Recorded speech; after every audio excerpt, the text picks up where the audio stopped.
Namaskar, this is Firstpost and you're watching Vantage with me, Palki Sharma.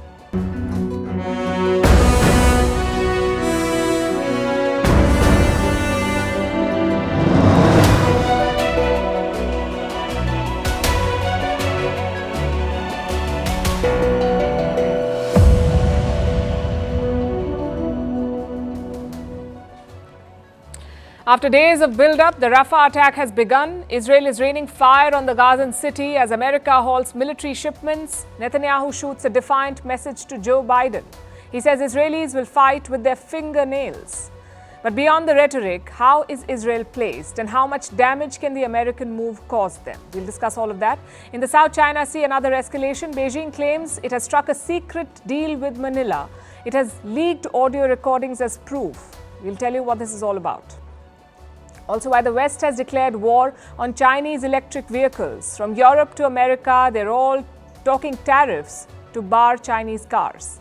In India, companies are adopting artificial intelligence faster than the rest of the world. We'll bring you the findings of a new report. In Bangladesh, a visit by India's top diplomat amid reports that China is eyeing a major project on the Teesta River.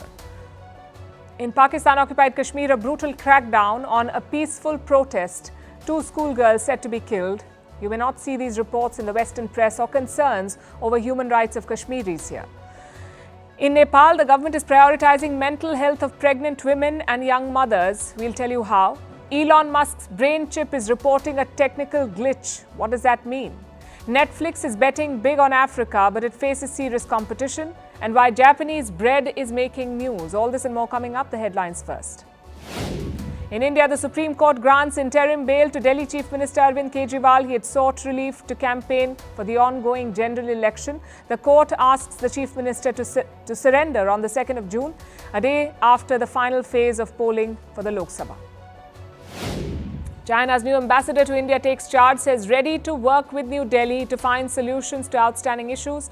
The post was vacant for 18 months. Relations between the two countries have been frozen, except for trade, since the Ladakh border standoff in May 2020.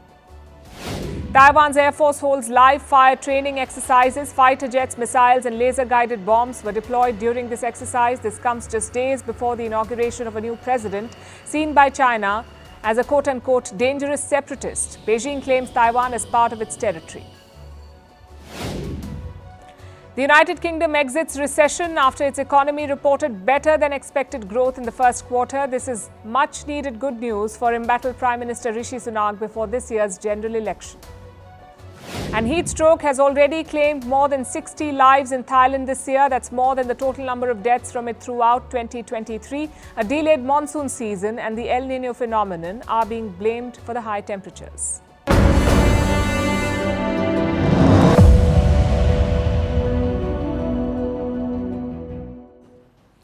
The countdown is over. The attack on Rafah has begun. It's the most consequential stage of this war. Thousands of civilian lives are at stake. So is a long-standing alliance, that of Israel and the US.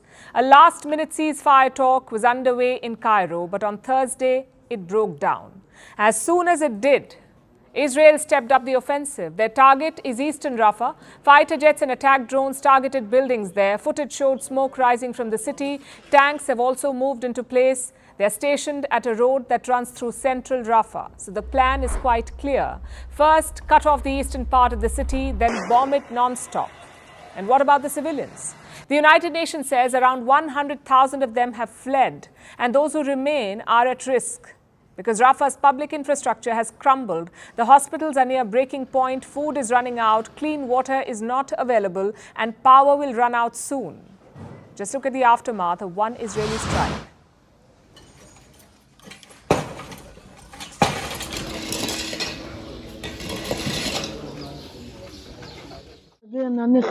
The civil defense members came and gathered them in pieces. My friend died, they also picked him up in pieces. Everything is in pieces. We were behind the attacked house, glass came on us, good thing it was on our legs.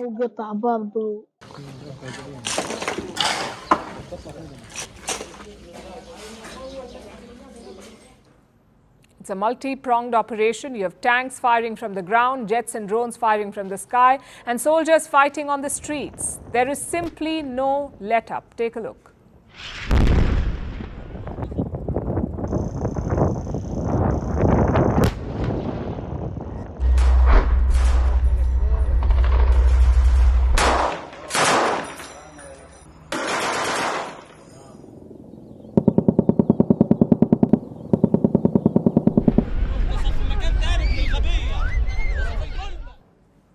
So the battle is truly on. And what about diplomacy? The US is trying to pull Israel back. President Joe Biden said he will halt some military sales to Israel, mainly bombs and rockets. It's a very consequential move. The US is Israel's most important ally. Around 68% of their weapons imports come from the United States. So for Biden to halt some of it is huge. But Netanyahu is defiant. He says Israelis will fight with their fingernails if needed. We are determined and we are united in order to defeat our enemies and those who want to destroy us. If we need to stand alone, we will stand alone. I have said that if necessary, we will fight with our fingernails. But we have much more than fingernails, and with that same strength of spirit, with God's help, together we will win. It's a great soundbite, but let's be real here. You cannot beat Hamas with fingernails. You need real weapons. Does Israel have enough of those weapons? Their military says yes, they do. A spokesperson was asked about Biden's decision. He said Israel has enough arms for the Rafah operation. But that's expected. No military will downplay its ability. But the real picture could be more complicated. Just look at Israel's war strategy. Right from day one, it's been the same. Use bombs to cripple cities in Gaza, destroy buildings and public infrastructure, then finally deploy soldiers. But for that, you need a lot of munitions. You need precision-guided bombs, you need bunker busters, and you need rockets. All of these are part of the shipment halted by Biden. So Israel has two choices here. A, use up their stockpile and continue with the same strategy, or B, try something different. Maybe deploy soldiers instead of carpet bombing. But both strategies have risks. If Israel's stockpile runs low, its enemies may get ideas, the likes of Hezbollah or the Houthis. And if it deploys soldiers, more casualties and deaths. So Netanyahu has to be careful here. His allies have drawn very clear red lines for him. If he crosses those lines, it could be trouble. Which is why Netanyahu is pursuing a dual track. On one side, the war continues. He says Israel will fight with fingernails. On the other side, he talks about concessions. The IDF is posting videos from the Kerem Shalom crossing. It shows aid trucks entering Gaza. So Israel says, look, the checkpoint is open. The Prime Minister also gave an interview. He talked about burying differences with Joe Biden. I've known Joe Biden for many years, so 40 years and more. We often had our agreements, but we've had our disagreements. We've been able to overcome them. I hope we can overcome them now, but we will do what we have to do to protect our country, and that means protect our future. So what is Netanyahu's plan? Is he testing Biden's resolve? If so, it makes sense. The US has only halted one military shipment. Aid worth billions of dollars is still lined up for Israel. If Biden leverages that, Netanyahu may take him more seriously, because right now nothing has changed really. The bombings and the deaths continue.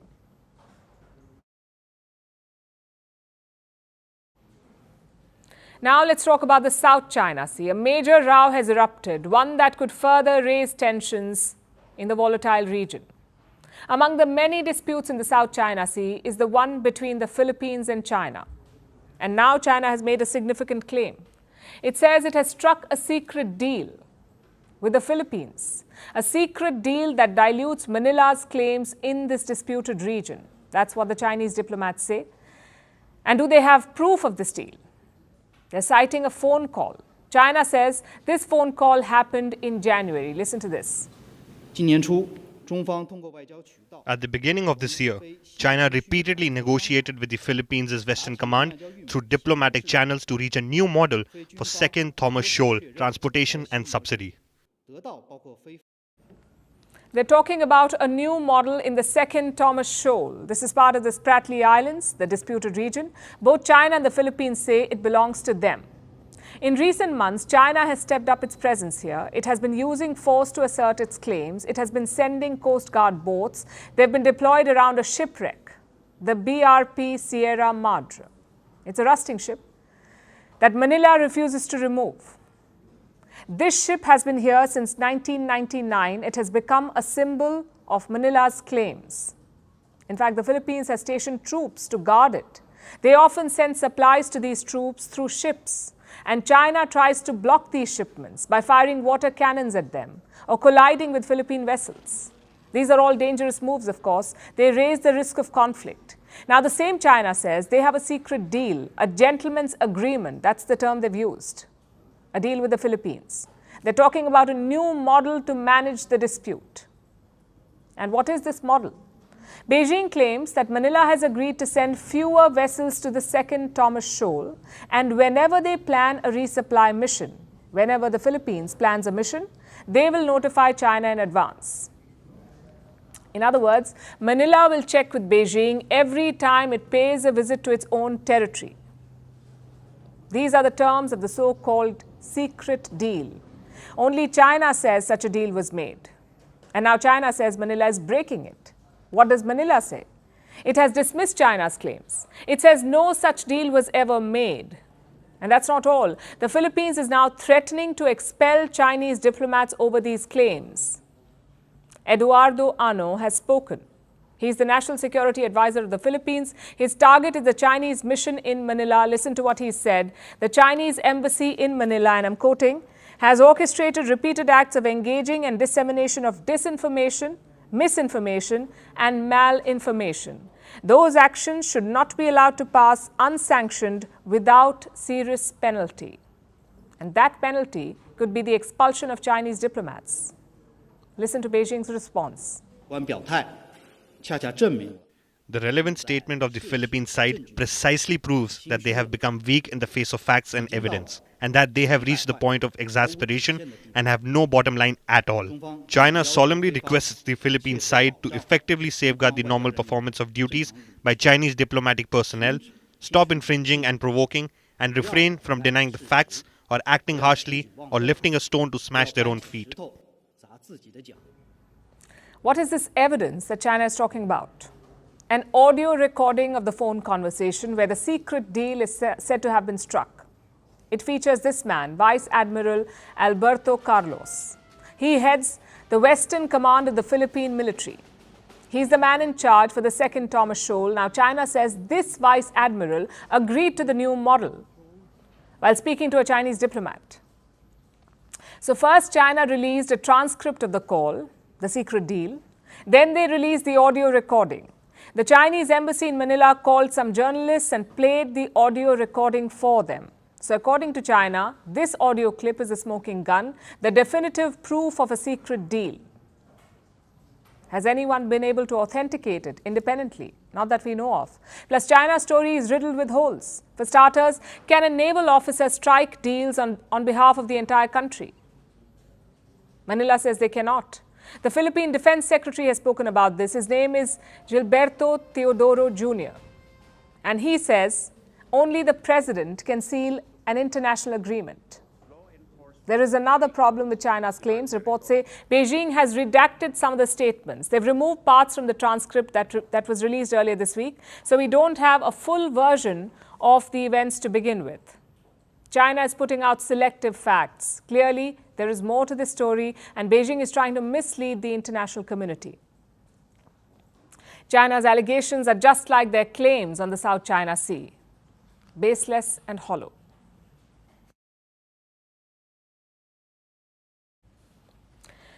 Not just the South China Sea, there is a new flashpoint between Beijing and the West. Electric vehicles, specifically Chinese EVs. There are three things you should know about them. One, they are pretty cheap. Two, their quality is good. And three, production is massive. Chinese electric vehicles make up 60% of worldwide sales. 60%. Just one problem though, most of it is domestic. And there's a reason for that. The reason is Western tariffs.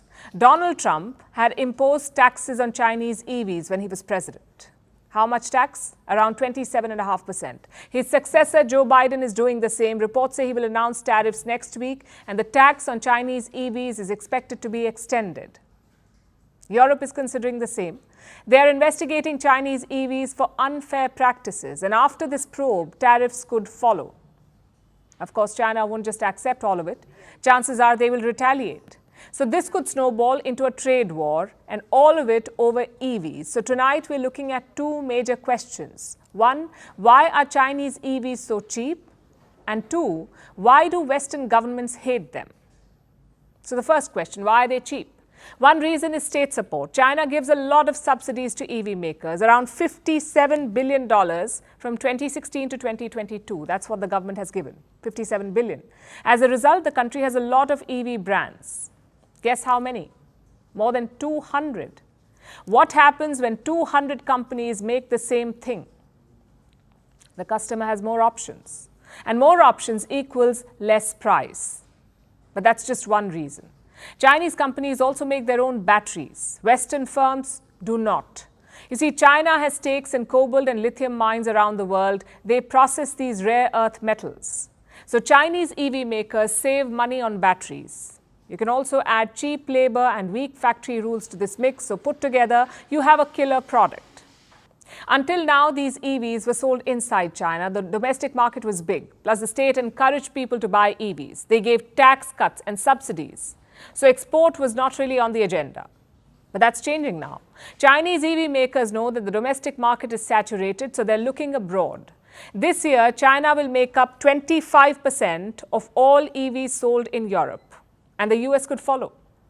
Yes, there is a 27.5% tariff, but even then, Chinese EVs are cheaper. Let me show you a comparison. The average EV price in the US is around $54,000. A really cheap one costs around $23,000. Compare this to China's BYD Seagull. It costs $10,000 in China. Now add around $5,000 for random modifications. Also add the 27.5% tariff. Even then, the Chinese car is cheaper. And this is just one example. BYD's Dolphin Mini is sold in Mexico. So right next door to the US, it costs around $21,000 there. The Nissan Leaf is quite similar to the Dolphin. Guess how much it costs in the US? Around $29,000. Xiaomi recently launched an electric vehicle. It costs around $29,000. Tesla's Model 3 is very similar to that car. But the Tesla car costs almost $39,000. So the price difference is huge. And US EV makers know this. Elon Musk admitted this on a business call in January. He said Chinese car companies are the most competitive in the world. Which brings us to the second question. Why do Western governments hate Chinese EVs? All of them have climate goals. I'm guessing they also like cheap cars. So why the tariffs? Because the auto industry is a strategic one. In the US, it employs around 9.7 million people. It also makes up around 5% of their national GDP. That's America. In Europe, the dependence is even higher. The auto industry in Europe makes up 7% of the GDP, the EU GDP. It also employs 13 million Europeans. And don't forget the symbolism. We're talking about heritage brands here like Ford, General Motors, BMW, Volkswagen. They were pioneers of the auto industry. And their domination lasted almost a century. So the pattern is quite clear. If you fall behind, you stay behind. Catching up is very hard in this industry, which is why the West is up in arms. The question is, can a trade war be avoided? China is trying to appease some Western governments, especially in Europe. China's Chery Auto is setting up a factory in Spain. BYD is building a plant in Hungary, and Leap Motor is building one in Poland. So Beijing is saying, we're not just flooding your markets, we're also giving you jobs. But the West may not buy it. EVs are projected to make up 2/3 of all vehicle sales by 2030. So we're talking about a strategic industry. Expect a brutal and ugly battle to dominate it.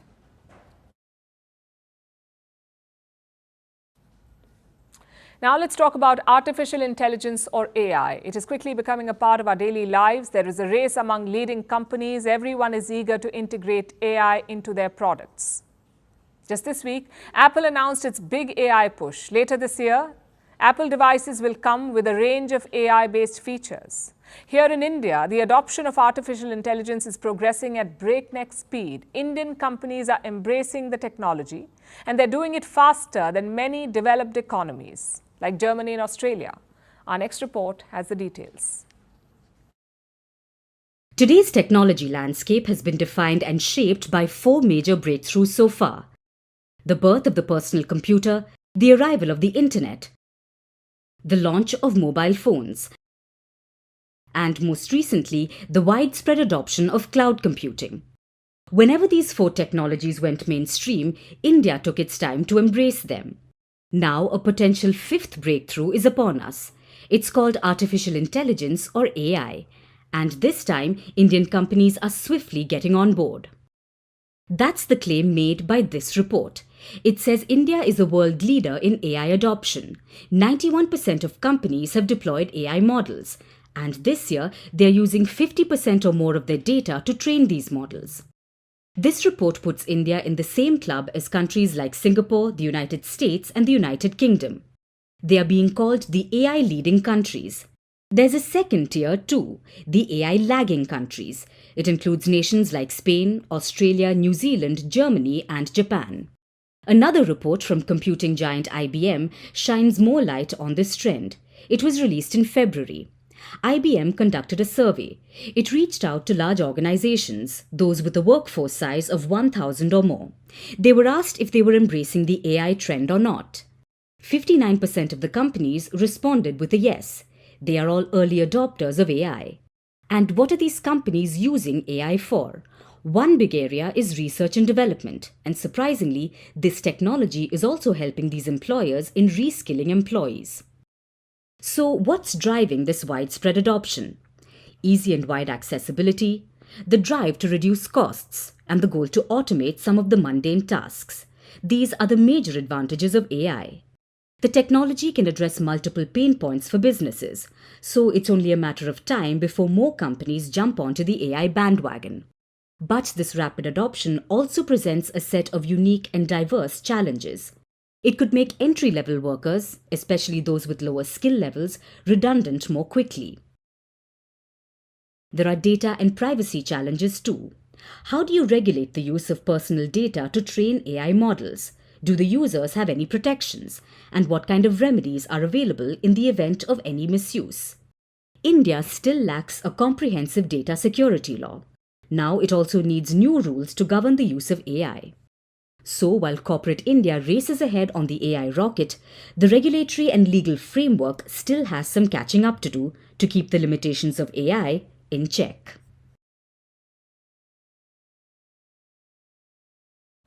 We're right in the middle of India's election season, so diplomacy often takes a backseat, unless, of course, it's urgent, which is why a recent visit is making the headlines.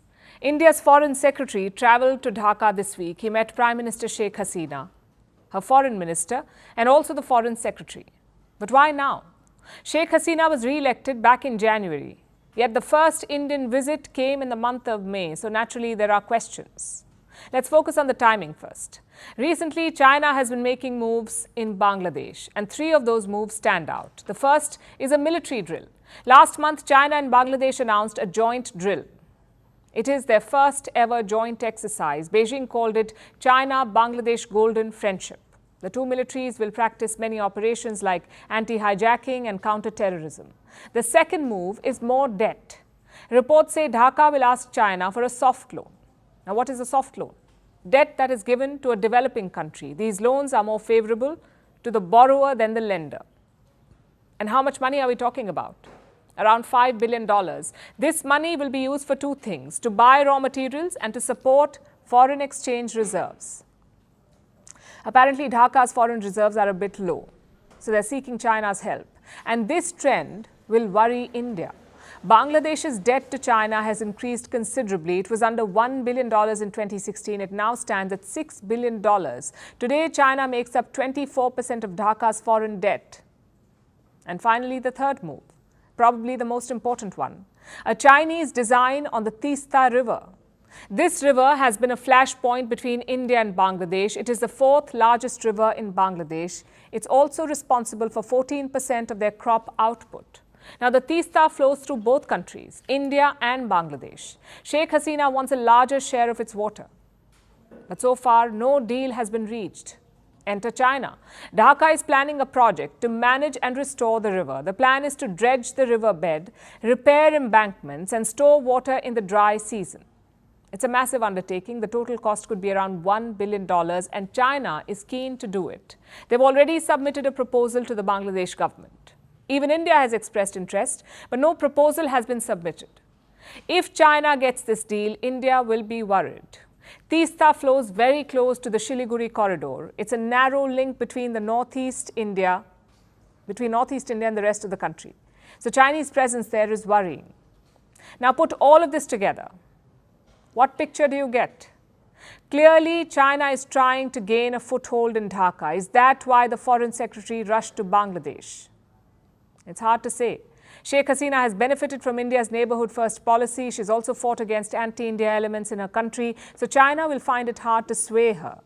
But the Teesta issue demands attention. You can't keep delaying it. Dhaka's official statement clearly mentions this issue. It says their foreign minister discussed Teesta with the Indian diplomat. But the Indian statement does not.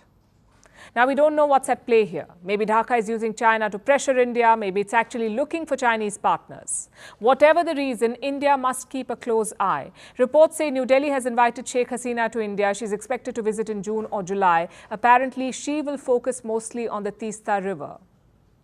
I guess a leaders' meeting makes sense. It's the best way to avoid misunderstandings.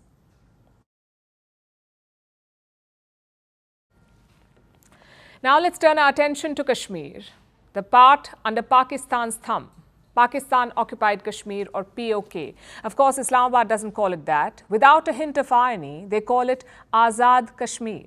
The word Azad means free. So they've named their occupied territory Free Kashmir. This is the freedom Pakistan has unleashed there. Take a look.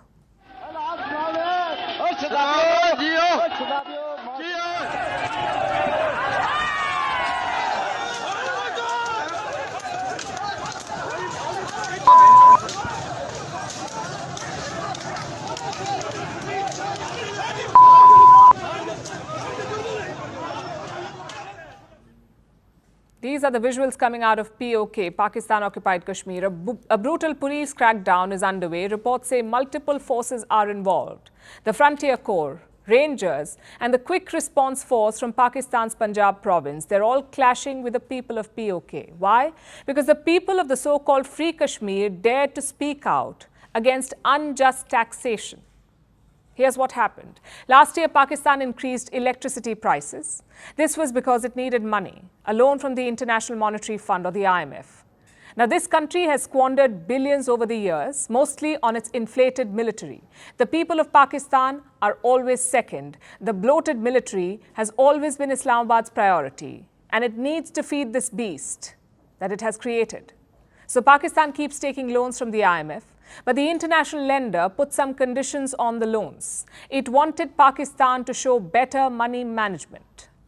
So what does Pakistan do? It decided to squeeze the people dry. It hiked electricity rates across the board, including in Pakistan-occupied Kashmir. Now, this was blatantly unfair because this region has abundant electricity supplies. It has multiple hydroelectric power plants, and the Kashmiri people were not obligated to subsidize Pakistan. Islamabad claims that POK is self-administered, so they should have had a right to refuse. They tried to exercise this right last year, and that's when the cracks appeared in the Free Kashmir narrative.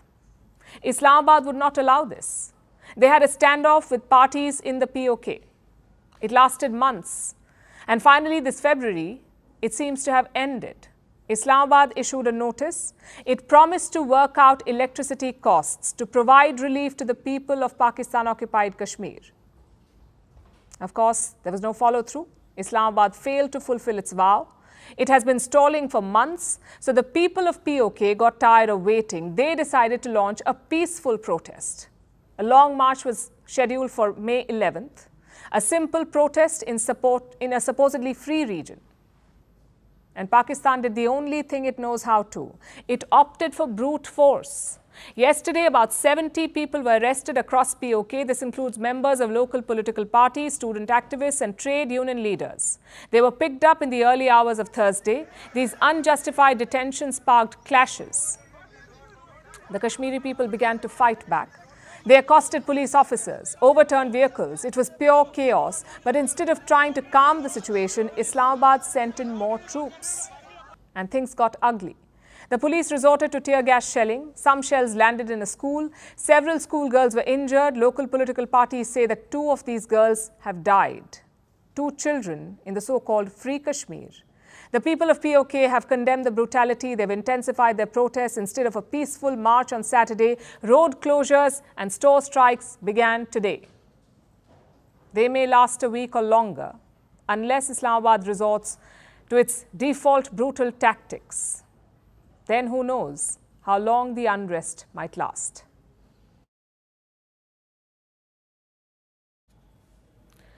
Eight years ago, Noland Arbo was leading a normal life. But soon that changed. He met with a diving accident. His body was paralyzed. He could not move any body part below the shoulder. Arbo had accepted his fate. But this year, his life changed once again. He played chess, not with his hands, but with his brain. Sounds like a scene out of Star Wars. But it was just plain old science. Arbo was the first human to trial Neuralink's brain chip. It's Elon Musk's neurotechnology firm. Arbo was given the chip in February. He says the surgery was easy. Since then, he's tested the chip many times. Once, he even played a video game for 8 hours with this chip. But now the technology has hit a glitch. Within a month, the implant started detaching. Its threads began to retract, and that impacted the functionality. Now, no one knows why this happened. Neuralink did not explain why, but they did put out a blog post. They said while the device did detach, scientists have since refined the implant. Basically, they're saying all is well. But is it really? Let's look at the company first. Neuralink was co-founded by Elon Musk in 2016. The goal was quite simple: build communication between the human brain and computers. Musk wanted to supercharge human capabilities. The goals were lofty to begin with: controlling devices with thoughts, treating neurological disorders, and building a relationship between humans and AI. How does it work? The technology works through an implant. It's called the link. That's the link in the Neuralink. The device is really tiny, about the size of 5 coins stacked together. A robot drills a hole in your skull. The chip is implanted in your brain. The hardware has electrodes. It records neural activity and stimulates specific regions of the brain. What happens then? Your thoughts can now control your phone. But before the power gets to your head, let's understand this: wireless brain chips are not new. By the 2000s, monkeys were trained on it. They were doing the exact same thing, moving cursors with their brains, just like Arbo. But since then, the technology has not really evolved much. Neuralink wants to refine that, and at the core, the idea is quite impressive. This link allows you to trigger anything that is digital. It can be life-changing. You can search the internet with your brain or order food just with your thoughts. Imagine the power your thoughts would have. But as they say, with great power comes great responsibility, and we are not sure it's a word that Elon Musk understands. He wants to create a hype around Neuralink to make it seem like groundbreaking. And to be fair, the technology is incredulous, but it has its own set of problems. The first is viability. Neuralink says the chip is easy to install, it's a minor surgery, but it's not clear how this works in the long term. Until now, it's only been tested on animals. Human trials have just begun, and they've hit a hurdle in a month. Secondly, experts fear it could damage blood vessels, and that's a big challenge. Also, Musk's goal sounds less like greater good and more like dark science fiction. He says in the future, Neuralink will be able to store and replay memories, almost like the Pensy from Harry Potter. But the brain is not a hard drive. Our memories are not videos. Neural signals are emitted during the act of remembering, but those are not the memories themselves. You can't upload your consciousness. Elon Musk makes it sound easy, but neuroscientists are on the fence about this. Also, would you be okay with a big tech CEO listening to your deepest, darkest thoughts? Sounds like the start of every sci-fi horror movie. And Neuralink, by the way, is not the only player in this arena. For a change, Elon Musk is behind the curve. Other startups have made more progress and less noise, like Synchron, a company backed by Jeff Bezos and Bill Gates.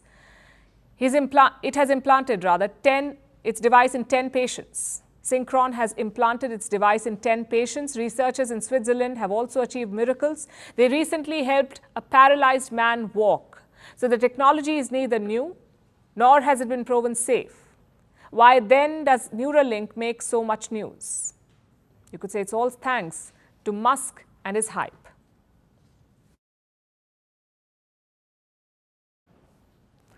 There's a lot that pregnant women go through. Their bodies change, their hormones change, their lives change. Most of it is acknowledged, discussed, even addressed. But one thing is often left out: their mental health. Globally, 10% of pregnant women experience depression. The number is higher after giving birth. In some cases, it even leads to suicide, mostly because there's no timely intervention. New mothers are taken care of physically, but no one is really looking at their mental health. Guess who wants to change that? Nepal. Their government wants to screen pregnant mothers for mental disorders. If they have problems, they will be given help. Our next report tells you why Nepal's move is commendable. Nepal's health ministry has a new plan. It wants to screen pregnant mothers. What for? To assess their mental health. The screening will be done from the first semester. It will continue even after birth. If the women suffer from mental health problems, they will be offered prompt treatment. So why is Kathmandu doing this? It's because mental health is emerging as a leading cause of maternal deaths. Look at the numbers. In 1996, Nepal had around 539 maternal deaths per 100,000 births.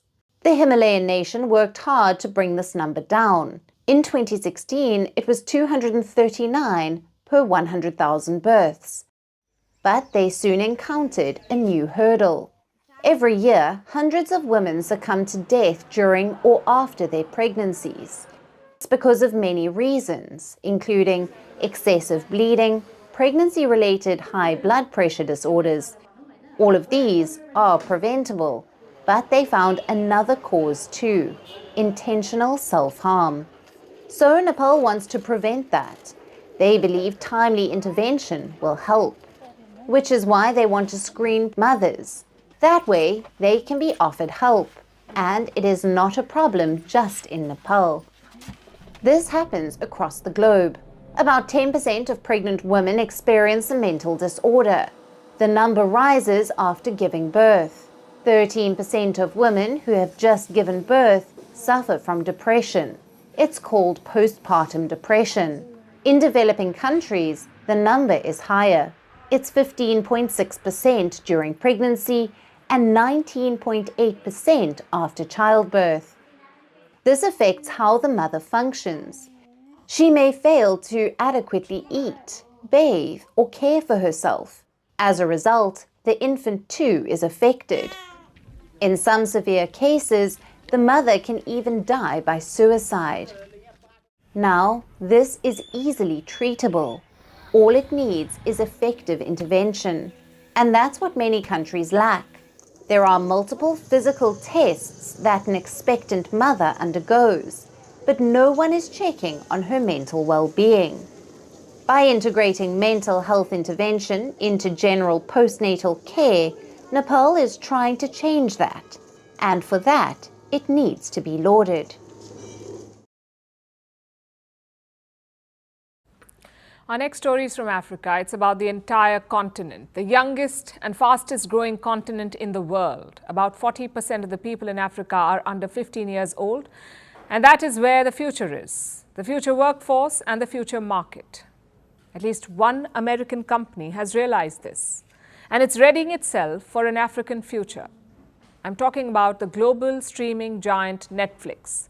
Netflix is prepared to bet big on Africa, both as a market and as a source of content. The company is expanding its lineup of African content. This means more African stories, both for people from the continent and for the rest of the world. Netflix already has some successful properties, like South Africa's Blood and Water. The show has been on air for years, and it has consistently given returns, even reaching the #1 spot in the US at one point. Another South African success was Heart of the Hunter.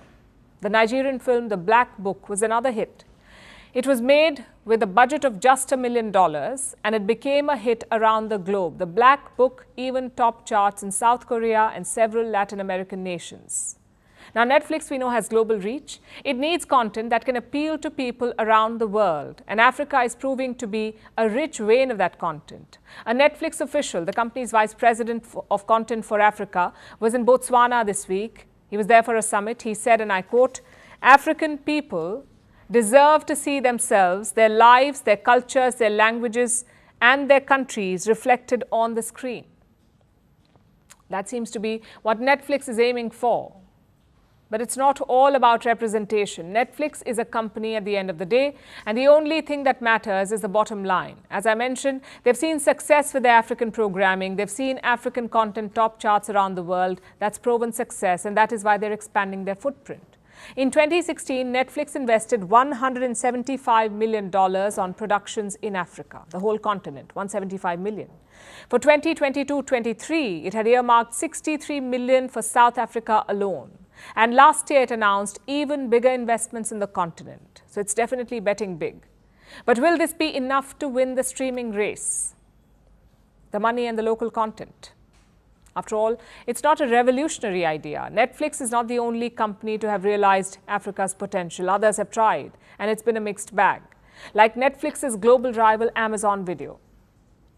They're pulling out of Africa, cutting their funding. The African market proved to be daunting for a number of reasons. From patchy internet connections to subscription plans that are too expensive for some local markets. And the biggest hurdle for global companies is the local competition. In Africa, that means Showmax. Showmax is an African company based in South Africa. We've spoken about it before on this show. Showmax is relatively new, but its parent company has been in the television business for years, all across the African continent. So Showmax understands the audience better than Netflix or Amazon or any other American company. And the African firm has used this knowledge to pull ahead. A few months ago, Showmax overtook Netflix in America. They were neck and neck for a while, then they pulled ahead, and they're challenging Netflix openly now, fighting for the rights of local content and butting heads in key markets. Things look ripe for a showdown. So who will win? The American giant with deep pockets or the local African firm with an eye for content? We'll know for sure in the months to come.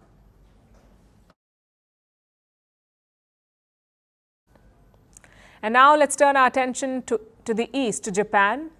When you think of Japan, what is it that comes to mind? The image of a high-tech country, perhaps, sleek bullet trains and cute robots. Japan has built a reputation for itself as a futuristic, pristine country. So sometimes it is shocking to hear some headlines, like the one that is doing the rounds today. A bread company has ordered a mass recall. They've recalled over 100,000 packets of bread. Why? Because 2 of them contained a nasty surprise, a rat found in bread packets. Japan has been in damage control ever since. Here's our report. Japan. The East Asian nation is famous for a lot of things. Cherry blossoms, matcha tea, the samurai. There are a lot of things people identify with Japan. But in recent years, one thing has stood out. Cleanliness. The people of Japan impress the world during major events, like football World Cups or concerts. Japanese fans were seen cleaning up after the events ended. They made sure to pick up their own mess and left the stadiums and arenas spotless. This charmed the world. But maybe it also created some unrealistic expectations about Japan being some infallible, hyper-clean nation. That explains the shock and horror around the world today. Headline after headline is talking about the same thing. Japan's rat bread. It happened on Tuesday with one of the country's most famous bread brands, Pasco. Pasco bread is found all over Japan and abroad. It's exported around the world. So Pasco has built a reputation. But that reputation took a hit on Tuesday because 2 packets were contaminated with rat remains. We don't know the details. Most people might not want to know them anyway. But what we do understand is that a rat got into a Pasco factory, a bread factory in Japan's capital, Tokyo. The rodent wound up on the assembly line, and the precise Japanese machines did the rest. The rat was found the next morning. in 2 separate packets of bread. On Tuesday itself, Pasco issued a statement. They said, "We would like to apologize deeply for causing trouble to our customers and clients. We will strengthen our quality management system to ensure there won't be a recurrence." It didn't end there. The company also issued a recall. 104,000 packets are being recalled. Anyone who bought them will get a refund. Now, for any other country, that would be it. People would move on. But Japan is different. They take hygiene very seriously. Food contaminations and recalls make headlines because they are so rare. And there are always consequences. Take this incident from last August. It involved rice balls. 2 rice balls sold at a 7-Eleven were contaminated with cockroaches. The uproar was similar. The store recalled about 2,000 rice balls. Apologies were issued. But the stock market, at least, was not forgiving. The company that made the rice balls saw its share prices fall by over 4%. Even the distributor, 7-Eleven, wasn't spared. Their shares tanked by over 1%. These numbers may seem small until you compare them to Japan's economic growth. Even during the COVID-19 pandemic, Japan's economy declined by 4.15%, and that was devastating. So, a 4% drop in Japan is brutal. Now, the bread company, Pasco, may be looking at a similar plunge. It may even be worse, because this is a household name, an export good. Japan takes that seriously. So, it may take Pasco a long time to recover from this rat bread fiasco. And now it's time for Vantage Shots, images that tell the story. In Russia, a bus drives off a bridge into a river, killing 3 people and injuring several others. In Jordan, divers explore the country's underwater military museum, and thousands of drones illuminate the skies in South Korea. Finally, we're taking you back in history. On this day in 1994, Nelson Mandela was sworn in as the president of South Africa. Mandela dedicated his life to the fight against apartheid. He spent 27 years in prison. He was the first black man to lead the country. We're leaving you on that note. Thanks for watching. Have a great weekend. Ourselves to discover an African solution under God. You can see that the president-elect is certainly enjoying himself today, getting into the spirit of things and relating to old friends. Die beste van Pieterboer, nou is hij help God.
In the last 2 centuries, the world order was dominated by nations with strong navies.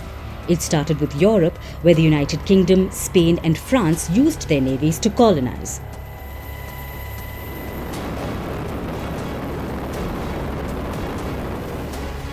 After World War II, the United States emerged as the next blue water power, and America has dominated the high seas ever since.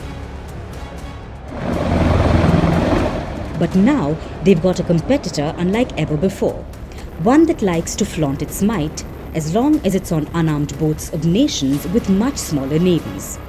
Because for China, it's not about picking a fair fight. It's more about Xi Jinping showing his countrymen that he has the strongest navy in the region.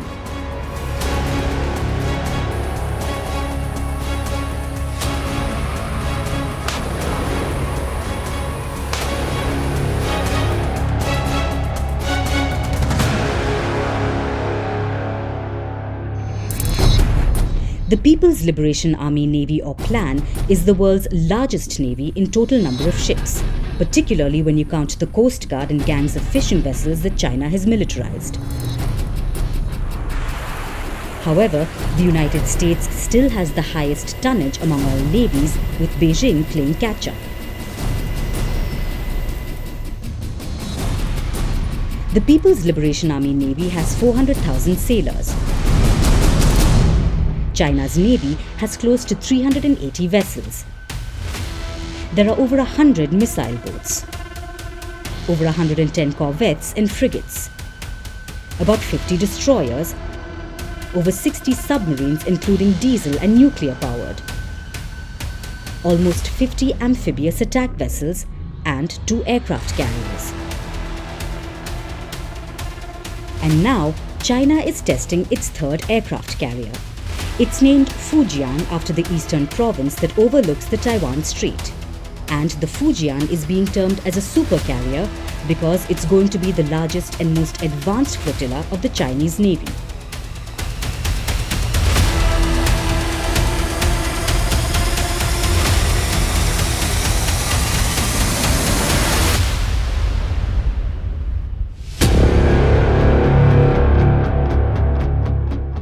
The Fujian aircraft carrier is going to be China's largest ship.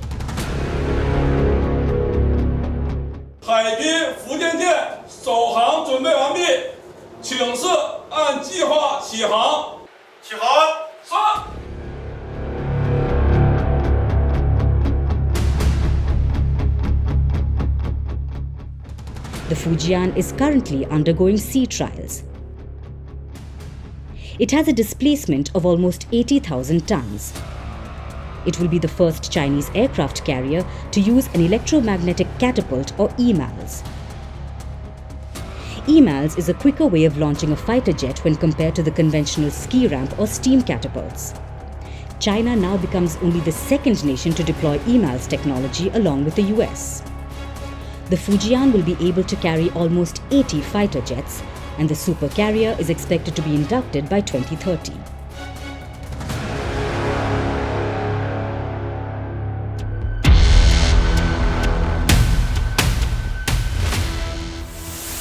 So why is China rapidly advancing its naval power? Because Beijing likes to be a bully. The Chinese Navy has actively clashed with navies of neighboring countries. Beijing claims Manila's Scarborough Shoal and the Spratly Islands in the West Philippine Sea. And just north of Taiwan, China also claims Japan's Senkaku Islands. In the waters around these islands, ships from the Chinese Navy patrol frequently. Xi Jinping's boats gang up against smaller boats and use water cannons. And despite being the aggressor, Beijing tries to play the victim card.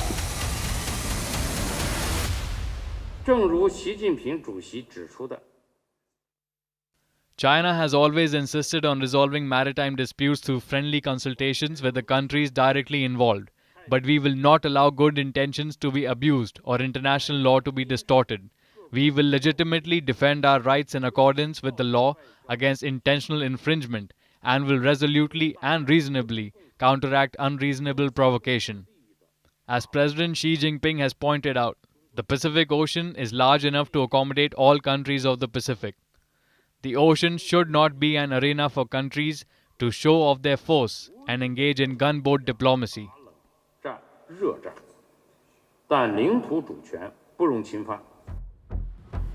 On one hand, China talks about behaving maturely in the seas, while on the other, Xi Jinping orders his sailors to prepare for deployment.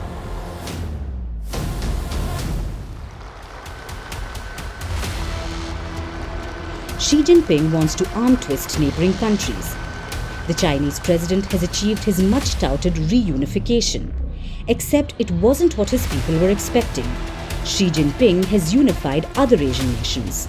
The Philippines, Thailand, India, Taiwan and Japan are working with each other closer than ever.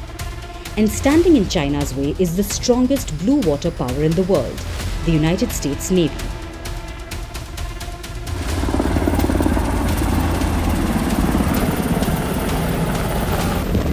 In fact, America has bases all around China's coastline. US troops are stationed in Japan, South Korea, Guam, the Philippines, Australia and Thailand. And this year, the US has conducted maritime operations with all its allies.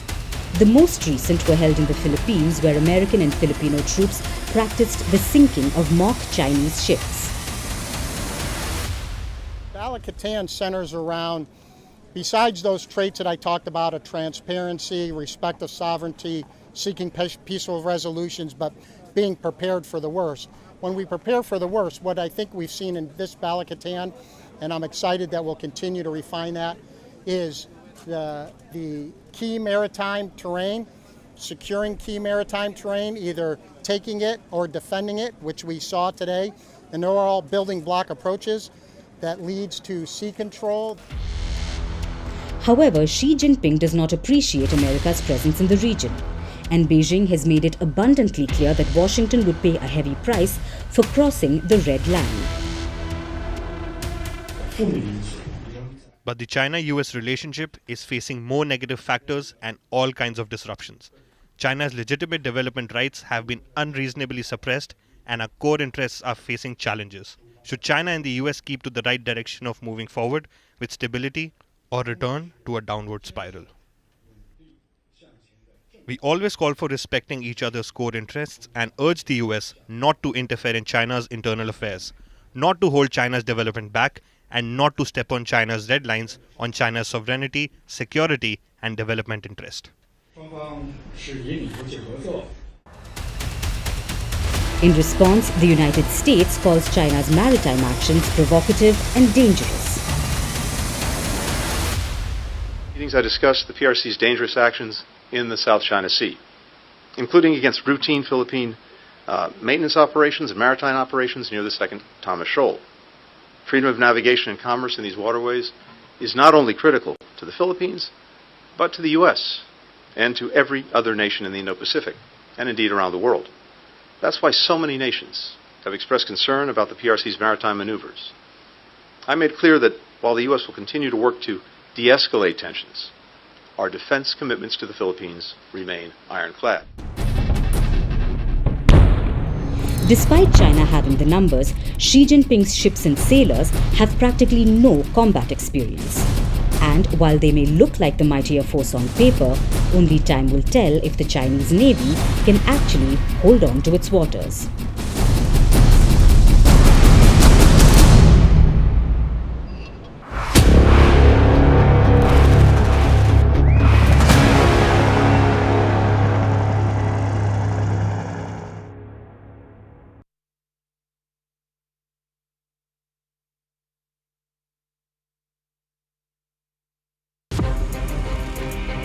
From impeachments to inaugurations, if it's a political story, we are on the scene.